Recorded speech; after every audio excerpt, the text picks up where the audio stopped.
Tinutuo nga niya na every other day siya nito pinupuntahan sa workplace niya. Kukulitin na kakain sila ng lunch at dinner, tapos ihahatid siya nito pa uwi. Sinasamahan rin siya na magtambay sa playground or sa park na malapit sa building kung saan siya nangungupahan para magpalipas oras. After that, ihahatid na siya nito sa apartment niya. Palaging ganoon ang setup nila. Nakakataba ng puso. Kapag hindi sila nagkikita, tatawag ito sa kanya. O kaya ime-message siya nito. Nagpapadeliver pa ito ng pagkain sa pinagtatrabahuhan niya. Para hindi na daw siya lalabas pa. Ang sarap sa pakiramdam na may nag-aalaga sa'yo. Sana hindi siya magbago. Masaya siya at nag-e-enjoy na siyang kasama ang binata. Nasanay na rin siya sa presensya nito sa kanya. Kung pwede lang mag-request na araw-araw na lang siya nitong puntahan sa workplace niya, ginawa na niya. Kaya lang nahihiya siya sa binata. Iniisip niya na bising tao ang binata at baka sobra na siyang nakakaabala dito. Hindi naman nawawalang communication namin dalawa, kaya sapat na yun sa akin. It's Sunday. Mamayang 11 AM pa naman ang pasok niya sa coffee shop na pinapasukan niya. Kaya may oras pa siya na humilata at mag-edit ng mga kuha nilang pictures na dalawa ni Rafael. Ay, why so handsome, my love? Bulong niya habang nakatitig sa gwapong mukha ni Rafael sa picture. Busy siya sa ginagawa ng tumunog ang cellphone niya. Istorbo. Bulong niya. Tiningnan niya ang caller, si Rafael pala.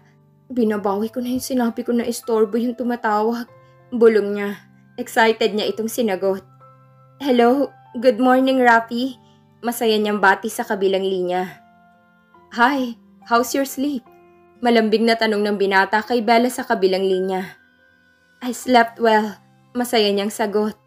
Nasa work ka na ba? Mukha kasing hindi ka busy at may time ka nang tumawag sa akin. Aniya sa binata.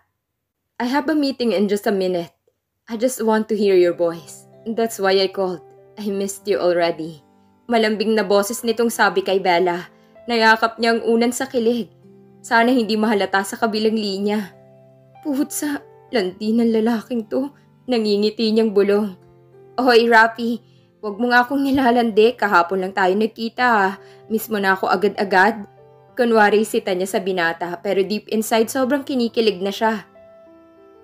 Sana miss kita. Ganito siguro pag nasanay ng kasama ka. Ilang buwan na ba kitang nakakasama ng every other day? 4? 5 buwan na?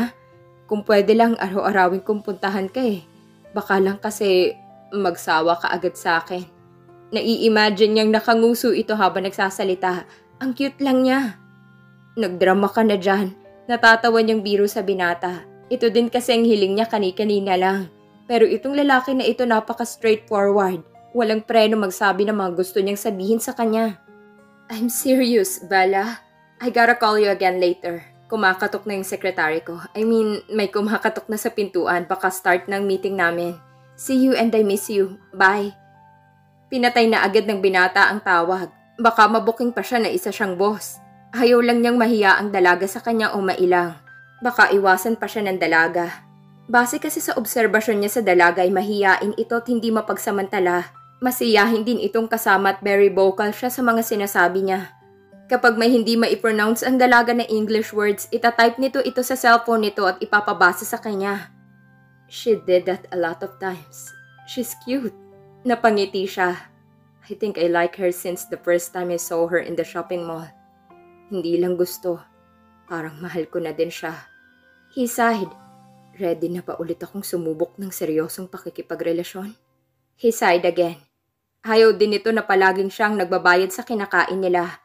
Dahil pareho daw silang nagtatrabaho dapat share sila sa bayad. Pero dahil mas makulit siya sa dalaga at hindi nito kayang kakulitan niya, wala itong nagagawa sa kanya. Sisimangot na lang ito at hindi na siya kikibuin.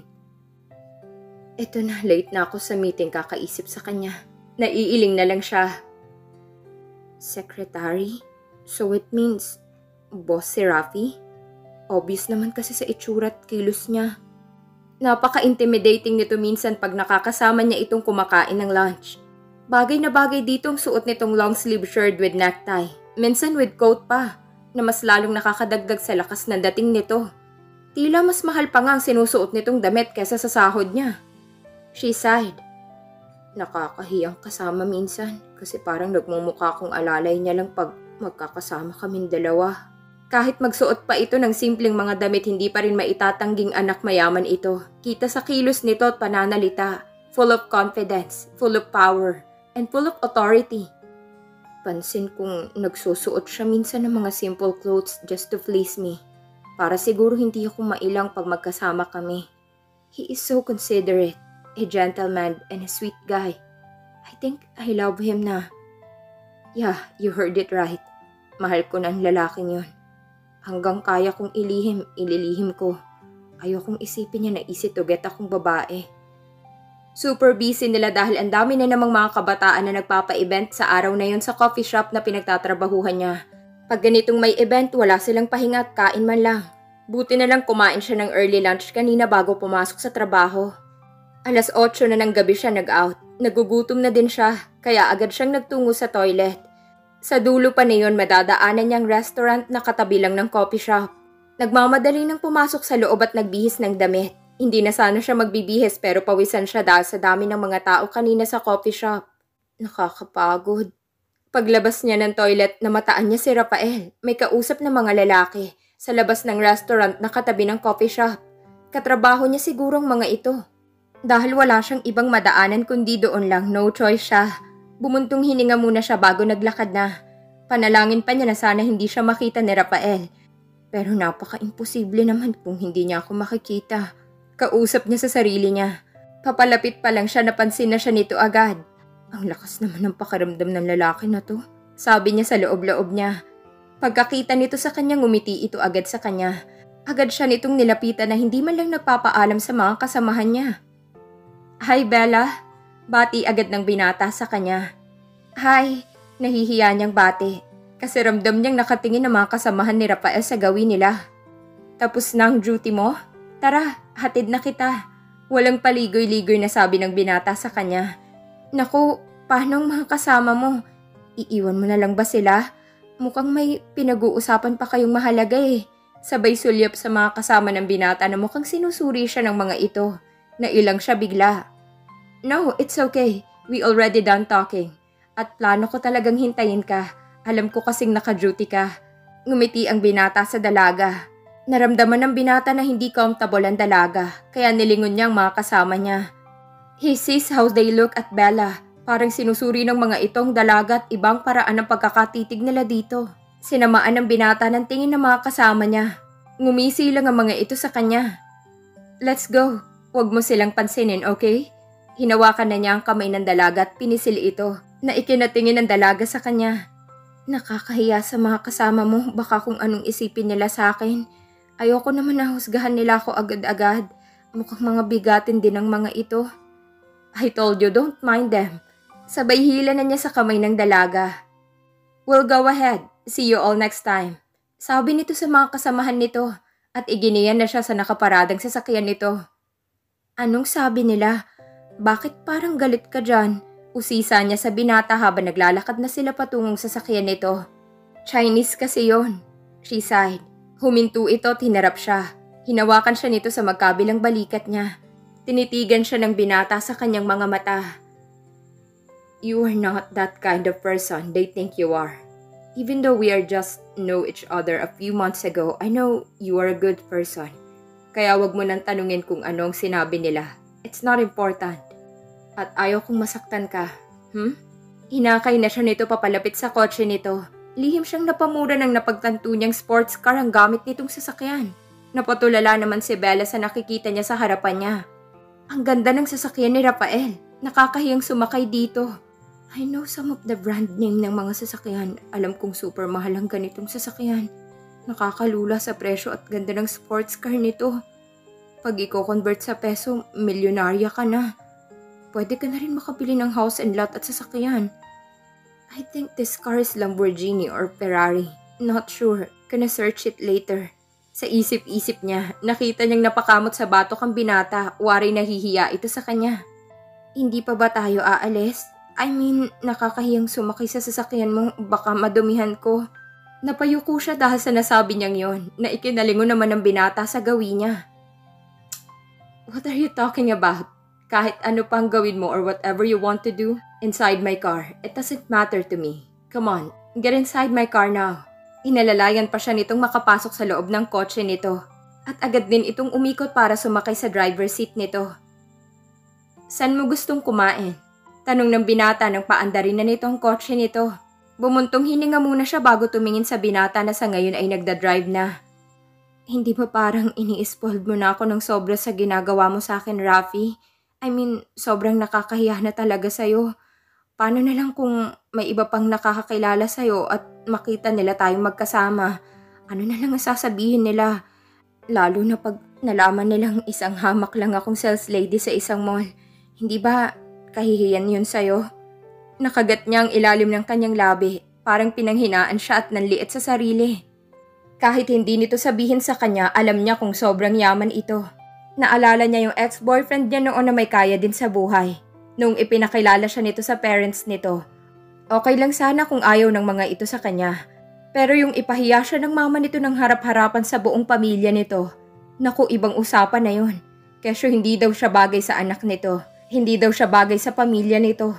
Dahil mahirap lang daw siya, etc. Kaya natotrauma siya sa ganoon. Baka matapobre din ang magulang ni Rafael. Lihim siyang napasimangot. We can talk later. Kumain ka muna. I know you haven't eat yet. Seryosong sabi ng binata. Hindi siya sumagot at tahimik lang siya sa kinauupuan niya. Gusto mo bang mag-drive-thru na lang tayo? And we can eat at the park. Or you want to eat rice? I'll bring you to the nearest restaurant na madadaanan natin if you want. Malumanay nitong tanong sa dalaga.